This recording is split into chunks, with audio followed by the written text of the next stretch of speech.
কি নিয়ে আসবেন আমরা দেখব। এবার খালি হাতে আসলে কিন্তু জনগণ আপনাকে আর ক্ষমা করবে না। বাংলাদেশের ভোটবিহীন সরকার প্রধান আজকে ভারতে দিল্লিতে যাচ্ছেন।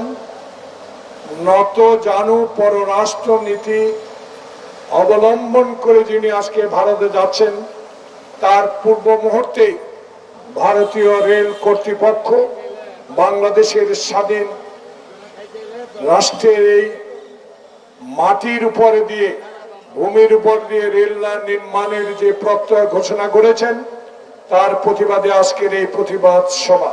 ভারত আমাদের বন্ধু, ভারত আমাদের মুক্তিযুদ্ধের সময় অস্ত্র দিয়েছে, ভারত আমাদের প্রতিবেশী। তাই ভারতকে আমরা কোনোদিনও অবজ্ঞা করতে চাই না, ভারতকে অপছন্দ করতেও চাই না। আমার ন্যায্য হিস্সা দিবে না, আর ন্যায্য হিস্সা পেতে গেলে আমাদেরকে সীমান্তে গুলি করে মানুষ মারবে, ফেলানিকে গুলি করে তার কাঁটায় জড়িয়ে রাখবে, তার কাঁটায় ঝুলিয়ে রাখবে। সেই বন্ধু তো বাংলাদেশের মানুষ চায় না। তাই ইতিমধ্যে মানুষ বলা শুরু করেছে, ভারত তুমি আমাদের বন্ধু থাকো, কিন্তু বন্ধু বলে আজকে আমার বাংলাদেশের সব কিছু তুমি কেড়ে নিয়ে যাবে আর আমার ন্যায্য হিস্সা থেকে আমাকে বঞ্চিত করবে। বাংলাদেশের জনগণ গরিব হতে পারি, কিন্তু আমাদের আত্মমর্যাদা অনেক বড়। তাই আমরা আজকে আপনাদেরকে জানিয়ে দিতে চাই, বাংলাদেশের ন্যায্য হিস্সা বা আপনাকে ন্যায্য হিস্সা আপনাকে দিতেই হবে। যদি না দেন, বাংলাদেশকে এত অবহেলা মনে করেন না বাংলাদেশের মানুষকে। আপনারা রেল লাইন নির্মাণ করবেন, আজকে ক্যান্সারের যেখানে নমুনা পাওয়া যায় সেই পণ্য বাংলাদেশে আজকে আপনারা রপ্তানি করবেন। বাংলাদেশের মানুষ কোনোদিনও সেটা গ্রহণ করে নেবে না। তাই আজকে বাংলাদেশের মানুষ বলা শুরু করেছে, আপনার দেশে গণতন্ত্র থাকবে আর বাংলাদেশে গণতন্ত্র থাকবে না। বাংলাদেশে অগণতান্ত্রিক সরকারকে আপনি সহযোগিতা করে যাবেন, তা কোনোদিনও হতে পারে না। রাওয়ালপিন্ডির জিঞ্জির আমরা ভেঙে চুরমার করে দিয়েছি।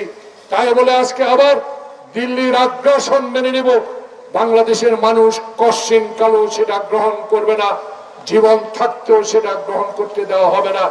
আজকে রাজনৈতিক অঙ্গনে যে সমস্যার সৃষ্টি আপনি করেছেন, বাংলাদেশকে আজকে অর্থনৈতিক মেরুদণ্ড সম্পূর্ণ ভেঙে দিয়েছেন, শিক্ষা ব্যবস্থাকে ধ্বংস করে দিয়েছেন।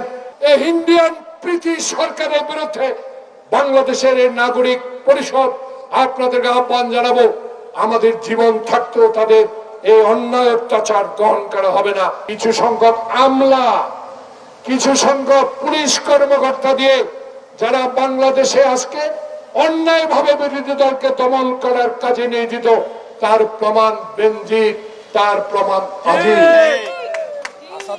আজিজ বেনজির, আসাদুজ্জামান। আপনারা এখন কোথায়?